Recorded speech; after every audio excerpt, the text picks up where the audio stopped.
Good afternoon, good evening, good morning, everybody around the world. How are we today? I'm Stephanie Hunter, as usual, and this is our beautiful friend Karen Crichton from Pi here in New Zealand here. Karen, how are you today? I'm good. Yeah, really good. Yeah, New Zealand's Excellent. interesting at the moment. So. Oh yes, yes. So as the time of shooting these videos, we were in February in 2022, and I'm pretty sure this month's going to go down in history. In 10 years' time, we'll be looking back on February 2022, going, "Wow, that was the day that was, or that was the month that was." But we digress. That's not what this video is about. This No, video not is at all. Not at all. No. So yes. called what's this library called? Addictions. I cannot think of Addictions. So this is an amazing library. I think it comes in two parts, isn't it, Karen? Well, three parts really. Although we're only advertising two parts, I'll show you. It's probably easier for me to explain. So I'm not going to go into too much detail about sort of the third part, but so basically this is the back end. This is the libraries I've created and stuff. So here we have, as you can see, hang on, I'll just put my cursor, Addiction Library QuantiCap. Now, this is for practitioners who want to help clients or friends or family or whatever with addiction using a 6-week protocol. Beautiful. So I'm not going to go into that now, because if you're not a practitioner, you'll be bored to tears. So we'll skip on into addiction part 1. Now, detection. Now, what we're looking for here is causes, and then also diving into root causes. So basically, you could have a family history of addiction that could come from what we call a miasm.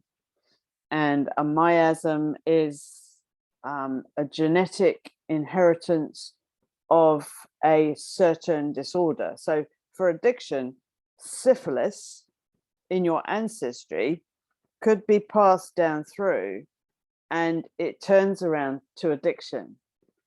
And it's really quite fascinating, miasms. It's really worth diving in to what a miasm is. And if you're interested, it's miasm.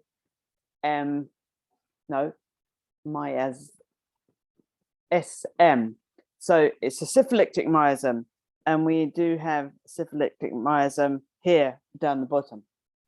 So what that is it's a frequency of a remedy that we in homeopathy create.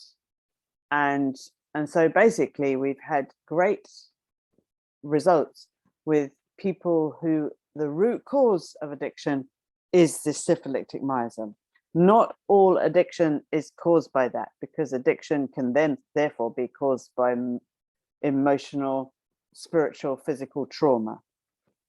So, and that's why we've got things like brain damage, B vitamin deficiency, adrenal fatigue, and those sorts of things, because all of those can trigger the reason that you are addicted to something in the first place.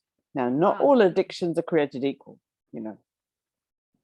So we've also got different addictions in here, that we've got frequencies that can help slightly adjust the chemical response in your body using frequencies to help you with whichever comes up for you. So, you know, you've got illegal drug addiction, legal drug addiction, gambling addiction, cigarette, etc., etc. And if you can think of anything that I haven't got on this library, let me know. We will research and find the frequency that matches that, so that we can send it to you. And of course, like every other library, all the updates are free once you've purchased it. So I'll always reiterate that, because we're always finding new things and new things to treat and new things to sort of look into. So that's part 1, detection. Then I'm just going to click out, and then we go into addiction solutions. So, and then you can see there's various different things, 5-HTP, which is a wonderful thing for some to help the brain restructure, B12, B complex, blood purification, cannabis, carnivore diet, etc., etc., etc. So it's the same way as you use other libraries, where you can treat the whole library if you want, or you can pick out the ones that keep on coming up to the top. Now, if you find, for example, that B complex comes up every single time you do it for a couple of weeks, and then if it keeps on doing that, then I would suggest going and getting a physical B complex, and to find out from your practitioner which is a good one, and take that, because very often we don't need to take the physical stuff, but sometimes we do. Does that make sense, Steph? Yeah, beautiful, excellent. And I've also included in this addiction part 2 is gluten-free diet, grain-free diet, low-carb diet, and then a few other bits and bobs. So sugar-free diet, because a lot of people, the most addictive food on the planet, in actual fact, sugar is a much harder addiction to combat than even cocaine. Wow. So it's really important that we identify that. And when you have a sugar addiction, you have to cut out all sugars, and that means fruit, it means carbohydrates, it means, well, everything. That's where the carnivore diet comes into it, is you're having fat and protein. You don't have it, and it's not for life. It doesn't have to be for life, but I tell you what, it can help you knock an addiction on the head. Wow. So amazing. Yeah, so it's quite interesting, this library. It's all the things I've known over the years to help people with addiction, and so I've just sort of put them all together in the library to help us help you. As somebody who has their own biofeedback machines, they're not using a quantum cap, can we advise them on how to treat their addictions, or do they need to be doing this every day for a period of 6 weeks or something? That 42 day about having to break, I had 42 days to create a new habit.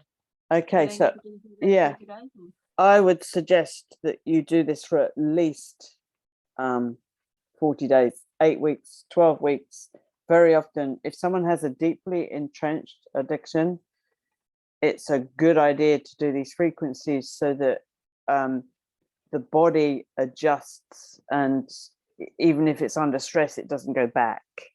Right. So although we recommend the 6 weeks protocol, I would highly recommend talking to your practitioner. But if you're doing it for yourself, when we get to the QuantiCap, is do week 1, week 2, week 3, week 4, week 5, week 6, and then every week do week 6 again until you're absolutely sure that there's no chance on earth you're going to go back. Because it can take a long time, you know. Yeah, particularly like your sugar addictions, because it also comes into life patterns as well, doesn't it? Yeah, yeah. So removing yourself from the addiction, it's also removing yourself from the pattern that's around you, because society is built for you to be addicted to something. It is. And so, you know, if you look at sugar, for example, which is the most common one, and people actually don't realize they're addicted, is it's a feel-good factor that happens. You feel good almost instantly, you take it, but the drop is quite dramatic too. So you keep on feeding it.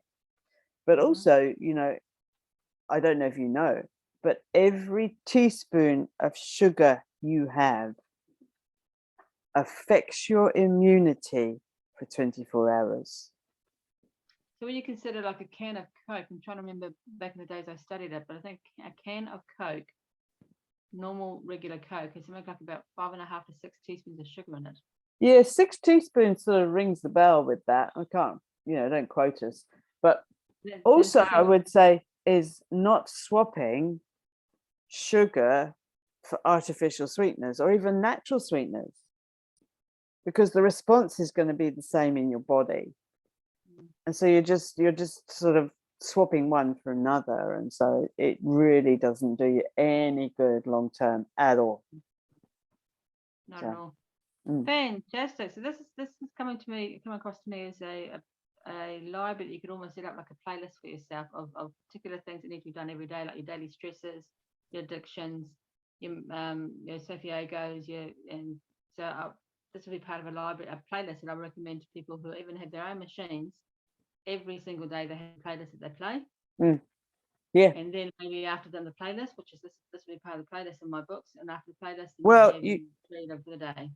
it's a good idea to do that, but you have to do a branch chain. So we've done another video about branch chain. So I think when you've got libraries, you can have a playlist, but you put it in what they call a branch chain. So you've got, so say for example, you wanted to put in grain-free diet, sugar-free diet, then you create a branch chain with anything from any of the libraries that you want to put into that actual thing. And then instead of going through everything, you just go to that library and pop it in your tray, your treatment there's a tray. video on how to create branch chains. So that's great. Excellent. Okay. Yeah. Fantastic. Well, that's a brilliant library. Once you've got 1 and 3 library, because it's a 3-part thing. Yeah, so my mind's ticking over all the different types of addictions as well, because I'm also thinking of trauma addiction. People are addicted to trauma because of the adrenaline rush. Yeah, drama. Self-sabotaging addiction as well. Obsessive compulsive, work addiction, all sorts. Yeah. Wow, fantastic. So okay, you guys, might have to write a list, Stephanie, so I can include them. yeah. All right, guys, as per usual, if you've got any questions, drop them down below our video here on YouTube. You can also private message Karen and myself, comment onto our website and contact us through our email addresses as well. Website is quantumhealing.me. And you'll also see the details underneath here in the comment section of the ways to contact us. Like and share our videos, please. We can get out there and help as many people as possible. But Karen, once again, thank you so much for your energy and your intention to heal. Each and every single one of us is so pure and beautiful. Appreciate your time, Karen. Thank you. Thank you. Thanks for watching. Thanks for watching, and thanks for being here, Stephanie. It's wonderful. Take care. Bye. Right, bye.